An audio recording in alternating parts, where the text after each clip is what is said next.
ಜಿಲ್ಲೆ ಆಗಬೇಕು ಅಂತೇಳಿ ನಾವು ವಿನಂತಿ ಮಾಡ್ಕೊಂಡಿದ್ವಿ. ಅವರು ಅದಕ್ಕೆ ಸ್ಪಂದಿಸಿದರು. ಎಲ್ಲ ನಮ್ಮ ಶಾಸಕರನ್ನ ಯಾವಾಗ ಟೈಮ್ ಕೊಟ್ಟು 15 ಜನ ಕರೀತಾರೋ ಅವಾಗ ನಮ್ಮ ಗೋಕಾಕ್ ಜಿಲ್ಲೆ ಮಾಡಬೇಕಂತ ನಾವು ಸಂಪೂರ್ಣವಾಗಿ ಬೇಡಿಕೆ ಇರ್ತೀವಿ.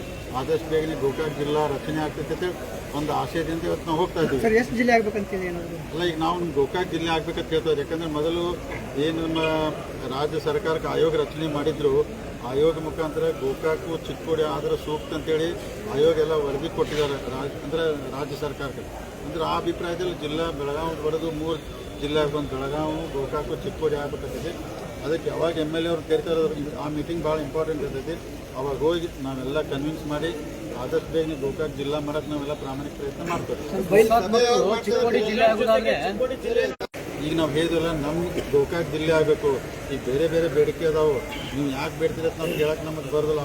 ಅವ್ರ ಹಕ್ಕದು. ಯಾಕಂದ್ರೆ ಬೈಲೊಂದವ್ರು ಕೇಳ್ತಾರೋ, ಚಿಕ್ಕೋಡಿಯವ್ರು ಕೇಳ್ತಾರೋ, ಅವ್ರ ಹಕ್ಕದು ಅವ್ರು ಕೇಳ್ಬೋದು. ನಾವು ನಮ್ಮ ಜಿಲ್ಲೆ ಗೋಕಾಕ್ ಭಾಳ ದಿವಸದಿಂದ ನಮ್ಮ ಹೋರಾಟ ಇದೆ, 40 ವರ್ಷ.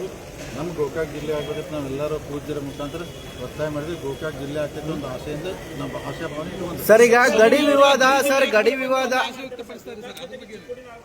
ಇಲ್ಲ ನೋಡಿ. ಈಗ ನಾವು ಗೋಕಾಕ್ ಜಿಲ್ಲೆ ಆಗಿದ್ದು ನಮ್ಮ ಪ್ರತಿನಿಧಿ ಕರ್ಕೊಂಡಿದ್ದಾರೆ.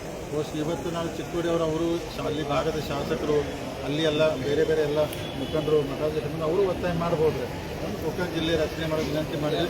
ನಮಗೇನೋ ಆದಷ್ಟು ಬೇಗ ಆಗ್ತೈತೆ ಅಂತ ಆಶಯದಲ್ಲಿ ಇದು.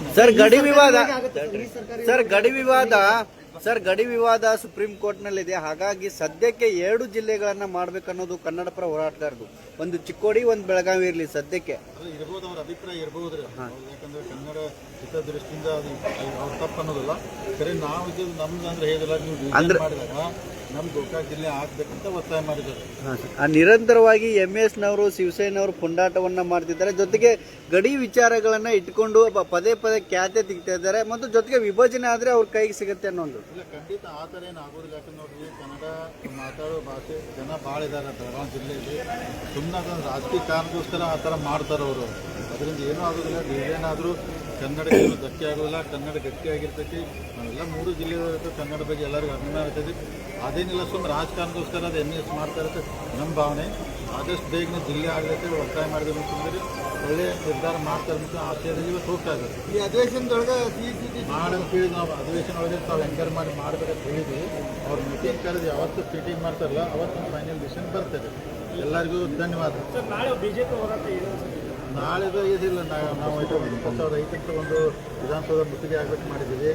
ದೊಡ್ಡ ಪ್ರಮಾಣದ ಸಭೆ ಮಾಡ್ತೀವಿ. ನಾಳೆ 10 ಗಂಟೆಗಿದೆ ದೊಡ್ಡ ಪ್ರಮಾಣ.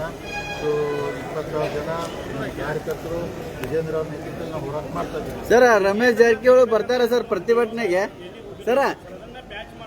ರಮೇಶ್ ಜಾರಕಿಹೊಳಿ ಅವರು ಬರ್ತಾರೆ ಸರ್ ಪ್ರತಿಭಟನೆಗೆ? ರಮೇಶ್ ಜಾರಕಿಹೊಳಿ ಬರ್ರಿ ಅಂತ ವಿನಂತಿ ಮಾಡ್ಕೊಂಡಿದ್ವಿ ರೀ. ಅವರು ಬರ್ತಾರಂತ ಆಶಯದಲ್ಲಿ ಇದ್ವಿ. ಬಂದ್ರೆ ಒಳ್ಳೇದಾಗ್ತದೆ.